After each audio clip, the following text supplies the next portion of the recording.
చేద్దామని ప్రజలకు ప్రధాని మోదీ ఎందుకు పిలుపునిచ్చారు? ఈ వ్యాఖ్యల వెనుక ఉన్న కారణాలేంటి? ఇదే అంశంపై దేశవ్యాప్తంగా చర్చ జరుగుతోంది.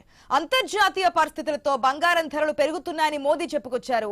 పండుగలు, శుభకార్యాలకు బంగారం కొనుగోళ్లను తగ్గించుకోవాలన్నారు. బంగారం దిగుమతులు తగ్గితే విదేశీ మారక ద్రవ్యం పెరుగుతోందన్నారు. విదేశీ పర్యటనలు, డెస్టినేషన్ మ్యారేజ్లు తగ్గించుకోవాలన్నారు.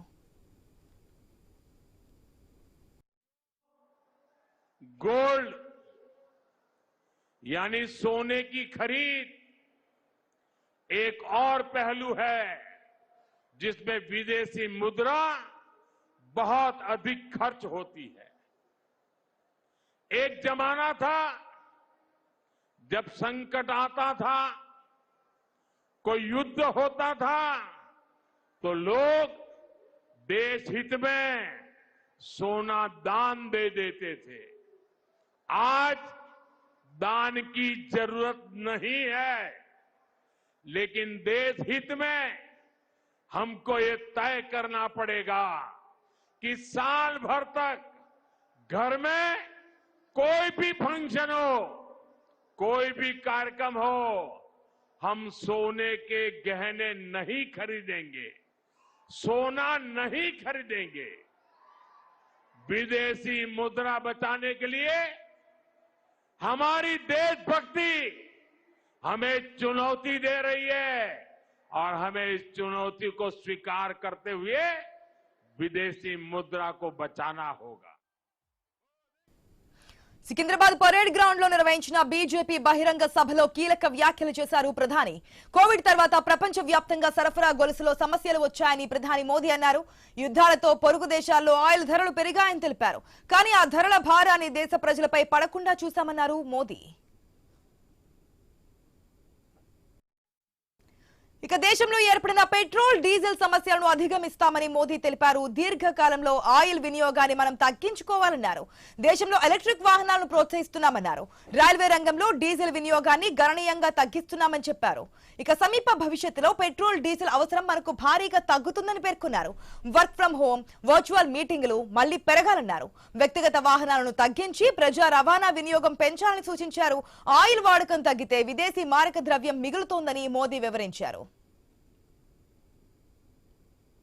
पेट्रोल में इथेनॉल ब्लेंडिंग को लेकर अभूतपूर्व काम हुआ है। पहले हमने 100% एलपीजी कवरेज पर फोकस किया, अब हम पाइप से सस्ती गैस पर फोकस कर रहे हैं। सीएनजी आधारित व्यवस्था को प्रमोट कर रहे हैं। ऐसे तमाम प्रयासों के कारण भारत इस बहुत बड़े वैश्विक ऊर्जा संकट का सामना कर रहा है। लेकिन अब आज समय की ये भी मांग है कि पेट्रोल, डीजल, गैस ऐसी चीजों का बहुत संयम से इस्तेमाल करें। जो एनर्जी प्रोडक्ट हम विदेशों से मंगाते हैं, हमें प्रयास करना है कि जितनी जरूरत है उतना ही उपयोग करें। इससे विदेशी मुद्रा की भी बचत होगी और युद्ध के संकट से होने वाले दुष्प्रभाव को भी कम किया जा सकेगा।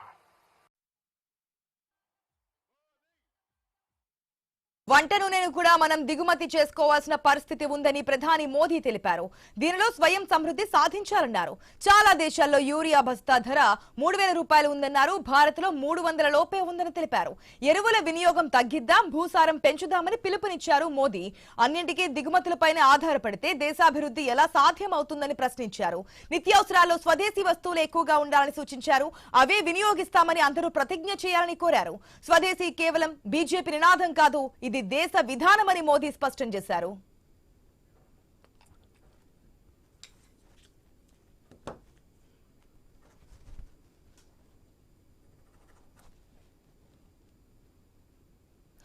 నిన్న మోదీ మాట్లాడుతున్నప్పుడు బహిరంగ సభలో కొన్ని కామెంట్స్ చేశారు. అవి ఇప్పుడు ఇంట్రెస్టింగ్ గా మారాయి. బంగారం కొనొద్దని చెప్తున్నారు. అదే విధంగా పెట్రోల్, డీజిల్ వాడకాన్ని, వంట నూనెను కూడా తగ్గించుకోవాలని చెప్తున్నారు. మేము ఈ 2 నెలల పాటు ఏదైతే వార్ స్టార్ట్ అయినప్పటి నుంచి వస్తున్నటువంటి ప్రభావాన్ని ప్రజల మీద పడకుండా ప్రభుత్వమే భరిస్తుందని చెప్పారు. కానీ ఇప్పుడు బంగారం కొనుగోలు చేయొద్దు, శుభకార్యాలకు కూడా డెస్టినేషన్ వెడ్డింగ్స్ కూడా దూరంగా ఉన్నాయని చెప్తున్నారు. అసలు ఈ కామెంట్స్ వెనుకున్నటువంటి అర్థం ఏంటో తెలుసుకుందాం. శ్రీరామ్ చంద్రమూర్తి గారు మనతో పాటు పార్టిసిపేట్ చేస్తున్నారు. దానికంటే ముందు షార్ట్ బ్రేక్ తీసుకుందాం. Stay tuned. రైట్, నిన్న ప్రధాని మోదీ బహిరంగ సభలో మాట్లాడుతూ ప్రతిపక్షాల మీద, అదేవిధంగా దేశంలో ఏం చేస్తున్నాం, తెలంగాణలో ఏం చేస్తున్నాం, ఇన్ని కామెంట్స్ చేశారు రాజకీయ పరంగా. కాకపోతే కొన్ని కామెంట్స్ దేశానికి సంబంధించి మనం ఏ విధంగా ముందుకెళ్ళాలి, రాబోయే రోజుల్లో ఏ విధంగా సమస్యలు ఎదుర్కోవడానికి ఏ విధంగా ముందుకెళ్ళాలి, ఈ కామెంట్స్ తో పాటు బంగారాన్ని కొనుగోలు చేయొద్దని చెప్పారు. దానికి కారణం ఏంటని తెలుసుకుందాం శ్రీరామ్ చంద్రమూర్తి గారితో మాట్లాడి. Good morning sir. సార్, మనం సాధారణంగానే చూస్తూ ఉంటాం రాజకీయ నాయకులు మాట్లాడుతున్నప్పుడు ఇటువంటి కామెంట్స్ చేయడం, అంటే రాజకీయాలకు సంబంధించి లేదా నెక్స్ట్ టైం తెలంగాణలో అధికారంలో రావడం గురించి చేస్తున్నటువంటి కామెంట్స్ ఓకే. కాకపోతే బంగారాన్ని కొనుగోలు చేయకండి, దీనివల్ల విదేశీ మారక ద్రవ్యం కూడా పెరుగుతోంది, అదేవిధంగా అనేక దిగుమతుల మీద మనం ఆధారపడితే ఏ విధంగా ఉంటుంది అనే కొన్ని కామెంట్స్ చేస్తారు. అసలు బంగారం కొనుగోలు చేయొద్దు అనడానికి రీజన్ ఏమనుకోవచ్చు, దీని వెనకాల ఉన్నటువంటి కారణం? యాక్చువల్గా ఇది బంగారం కొనుగోలు చేయొద్దంటానికి రీజన్ ఏంటంటే మన యొక్క ఇంపోర్ట్స్ ఎక్కువగా గోల్డ్ ఉంది. డైలీ ఇప్పుడు యావరేజ్ గా 600 tons గోల్డ్ మనం ఇంపోర్ట్ చేసుకుంటున్నాం ఎవ్రీ ఇయర్. అలాగే మనకి క్రూడ్ ఒకటి విపరీతమైన ఇంపోర్ట్ ఉంది. ఈ రెండిటి వల్ల మనకి ఆర్థిక భారం పెరుగుతుంది. ఒకవేళ గోల్డ్ కనుక తగ్గించుకుంటే ఆటోమేటిక్ ఇప్పుడు విపరీతమైన ఇది క్రూడ్ ఆయిల్ పెరగటం $105 వెళ్ళటం వల్ల ప్రభుత్వానికి కానీ ప్రజలకు కానీ విపరీతంగా పెయిన్ అవుతుంది. దానికోసం ఏమంటారంటే గోల్డ్ తగ్గించుకోవడం ద్వారా కొంత మనం దిగుమతులు తగ్గించుకోవచ్చు. ఎందుకంటే గోల్డ్ అనేది మనందరికీ కూడా ఒక ఇండియాలో ఒక ట్రెడిషన్ అయిపోయింది. అయితే ఆయన తగ్గించమని చెప్పటం రీజన్ పాజిటివ్ రీజనే.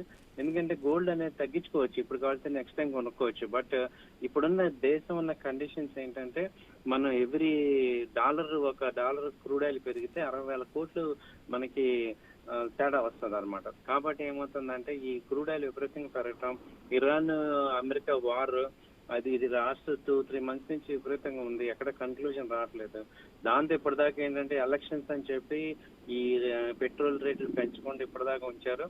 ఇవాళ రేపు అది ఎట్టి పెంచుతాం అంటున్నారు. ఆటోమేటిక్ గా ఇప్పుడు మళ్ళీ ఇన్ఫ్లేషన్ దానికి ఒక ఇండికేషన్ అనుకోవచ్చు శ్రీరామ్ చంద్రమూర్తి గారు. నిన్న ప్రధాని మాట్లాడుతూ కూడా ఈ టూ మంత్స్ నుంచి, అంటే వార్ స్టార్ట్ అయినప్పటి నుంచి కూడా ఎంత నష్టం జరుగుతున్నా అది ప్రజల మీద పడకుండా కేంద్రమే భరిస్తుందని చెప్పారు, ప్రభుత్వమే భరిస్తుందని. సో ఇప్పటి నుంచి ఆ భారం ఇంకా మోయలేం కాబట్టి ప్రజల మీద వేయబోతున్నా అని చెప్పి ఇండికేషన్ అనుకోవచ్చు. దాన్ని ఇండికేషన్ డైరెక్ట్ గా ఎప్పటి నుంచి ఎక్స్పెక్ట్ చేస్తున్నా అది ఎలక్షన్స్ వరకు కూడా నెగిటివ్ ఇంపాక్ట్ అవుతుందని అప్పటిదాకా గవర్నమెంట్ భరించింది. అదంతా ఇప్పుడు ప్రజల మీద ఇప్పుడు భారం వేస్తారు. ఎందుకంటే నెక్స్ట్ 2-3 ఏళ్ళ దాకా పెద్ద ఎలక్షన్స్ లేవు కాబట్టి అది ఆటోమేటిక్ గా ప్రజల మీద వేస్తారు. పెట్రోల్ ఎట్టి పెరుగుతుంది, 20-30 రూపాయల దాకా ఛాన్స్ ఉంది. అందుకే అది కూడా వాడదు, పెట్రోల్ వాడద్దు, ఎలక్ట్రికల్ కార్లు కొనుక్కోండి అంటున్నారు. అలాగే గ్యాస్ బదులు ఇండక్షన్ స్టవ్లు కొనుక్కోండి, ఆల్టర్నేట్ చూసుకోండి, గోల్డ్ కొనుక్కోవద్దు. ఇవన్నీ ఏం చెప్తున్నారంటే మీకు డైరెక్ట్ గా పడుతుంది, ప్రిపేర్ అవ్వండి అని మనకి ఒక ఇండికేషన్ అనమాట. సో విపరీతంగా ఉంది. ఇప్పుడు ఒక ప్రధాని చెప్తున్నారు అంటే ఆల్మోస్ట్ అంతా కూడా అక్కడ కేబినెట్ అంతా అప్రూవల్ అయిపోయింది, రేపు ఎల్లుండి అన్నట్టుగా ఉందన్నమాట అన్ని విషయాల్లో కూడా. సో దానివల్ల ఇప్పుడు విపరీతంగా ఇన్ఫ్లేషన్ స్టార్ట్ అవుతుంది. సో అన్ని అంటే ఇది నా చేతుల్లో లేదు, కంప్లీట్ గా నేను దేశానికి వదిలేస్తున్నాను అంటేనే అక్కడ అర్థమవుతుంది ఏంటంటే మనకి అప్పటిదాకా అంటే 60 రోజుల వరకు పెట్రోల్ మనకి ఎప్పుడు ఉన్నాయి, మేము 40 కంట్రీల్లో కొంటున్నాం అన్నారు. అవన్నీ కూడా ఉత్తమ మాటలే. ఇప్పుడు ఏంటంటే రేటు పెరగటం వల్ల ఎవరు ఏం చేయలేకపోతున్నారు. ఆ రేట్ ని నెక్స్ట్ గవర్నమెంట్ ప్రజల మీదకి పంపిస్తున్నారు అనేది అర్థమవుతుంది. దానికి డైరెక్ట్ గా చెప్పండి, ఇండైరెక్ట్ గా గోల్డ్ కొనద్దు. ఎందుకంటే ఇప్పటికే ప్రతిపక్షాలు క్వశ్చన్ చేస్తూ ఉన్నాయి.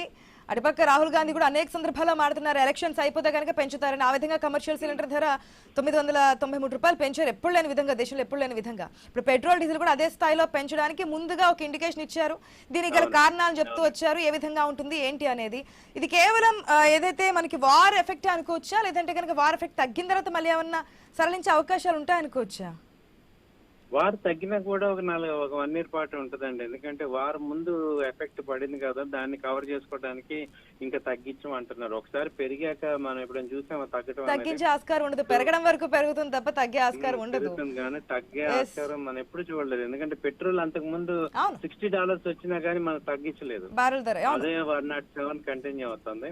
సో తగ్గించడం ఇంకేం ఉండదు, ఇక దాన్ని డైజెస్ట్ చేసుకోవటమే అందరం కూడా.